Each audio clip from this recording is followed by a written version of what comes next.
ये कोई सही परंपरा नहीं है।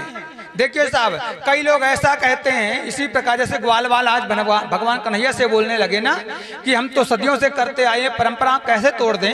भगवान कह रहे हैं भैया जो गलत परंपरा है उसे तोड़ने में नुकसान नहीं है। शास्त्र हम क्यों सुनते हैं, कथाएं हम क्यों सुनने जाते हैं। शास्त्र में लिखा है कि जीवन में कभी पाप मत करो, पाप करोगे तो कष्ट भोगना पड़ेगा।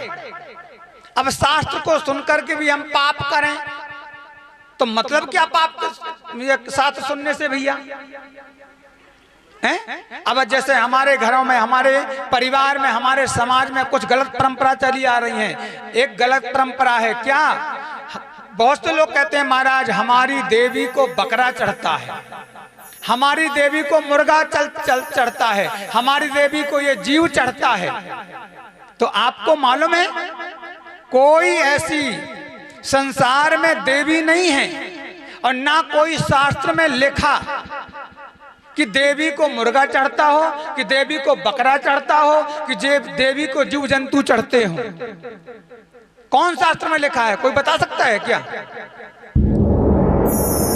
मैंने तो जहां तक शास्त्र पढ़ा है तो कहीं नहीं लिखा है ऐसा कि देवी को मुर्गा चढ़ता हो, बकरा चढ़ता हो, जीव की हत्या की जाने से देवी प्रसन्न होती हो, कहीं नहीं पढ़ा। और न आज तक मैंने संतों के, महंतों के या गुरुजनों के मुख से मैंने सुना भी नहीं कि देवी देवताओं को ये जीव जंतु काटने से, उनको जान से मारने से देवी प्रसन्न होती हो। नहीं हो सकती।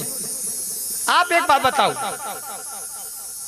आप अपने दिमाग से लगाओ, कुछ तो थोड़ा बहुत आप पढ़े होंगे, दिमाग लगाओ कि अगर आपके 4 बेटे हैं, कितने बेटे, जोर से बोलो, कितने बेटे? 4 बेटे हैं और 4 बेटों में से 3 बेटा, एक कलेक्टर है, एक कमिश्नर है, एक आईजी है, और चौथे नंबर का बेटा पागल है। चौथे नंबर का बेटा आपका पागल है, लंगड़ा है, अंधा है, लूला है। तो क्या मां 3 बच्चों से प्यार करेगी, एक को गला घोट के मार देगी क्या?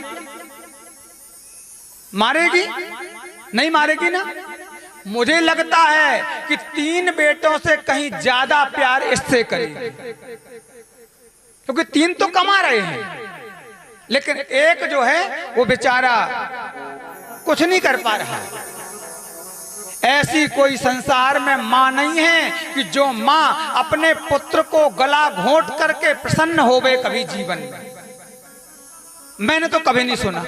अगर आपने सुना हो या देखा हो तो बताओ, अंगली कथा से हम ये बात करने लग जाएंगे, अंगली कथा से हम बोलेंगे। सुना है कहीं? देखा है कहीं? नहीं देखा ना, मैंने भी नहीं सुना और न कभी देखा। तो एक बात बताओ, ये विचार करो, हम एक 4 बच्चों की मां, और ये जो सामने बैठी है ये जगत जननी, जगत की मां, सारे संसार की मां, सारे प्राणियों की मां, जिन जिन शरीर में आत्मा है वो सबकी मां है। अब चाहे कुत्ता हो, चाहे बिल्ली हो, चाहे मुर्गा हो, चाहे बकरा हो, वो सबकी मां है।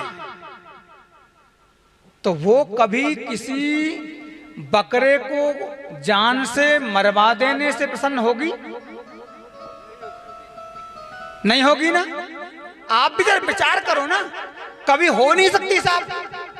वो जगत जननी, जब हम 4 बच्चों की मां हो करके अपने एक बच्चे को नहीं मार सकते, तो वो संसार की मां जगत जननी है, वो कभी किसी की हत्या करवाएगी? और वो कभी किसी से हत्या करवा खुश होगी? ये तो हम लोग साहब देवी को, देवताओं को बदनाम करके रख दिए, बदनाम कर दिए। भगवान शिव गांजा पीते हैं, भगवान शिव भांग खाते हैं। भैया मैंने तो आज तक कोई कथा शिव पुराण में मैंने पूरी पलटाई है, पूरी पढ़ी है। शिव पुराण में तो कहीं नहीं लिखा कि भगवान भांग खाते हो, कहीं नहीं लिखा। हाँ, श्रृंगार होता है बाबा का, श्रृंगार कर सकते हैं भांग का, लेकिन भांग आज तक भगवान ने खाया नहीं। कुछ भजन गायक लोग कुछ भजन गायक लोग हैं जो भजन गा दिया, पीले भोला पीले गुटी भंगिया, और हम जैसे समझदार लोग उसे YouTube में भजन को देखा, उसको लाइक कर दिया, शेयर कर दिया, कमेंट कर दिया और वीडियो को वायरल कर दिया। देवी के नाम से बकरा काटा जा रहा है, देवी के नाम से मुर्गा काटा जा रहा है, देवी के नाम से खून की थल्लारें बहाई जा रही हैं। देवी कभी मांस खाया कभी तुमने देखा? मांस कौन खाया? हम प्रसाद के नाम से, धन्य प्रसाद, ऐसा गया प्रसाद चूल्हे में है? वो प्रसाद नहीं हो सकता, वो महापाप है। याद रखना, आप पाप की ओर जा रहे हैं, धर्म की ओर नहीं बढ़ रहे। इसलिए कभी कोई देवी देवता प्रसन्न नहीं होते साहब कि जीव हत्या करवा के प्रसन्न होते हो, कभी नहीं।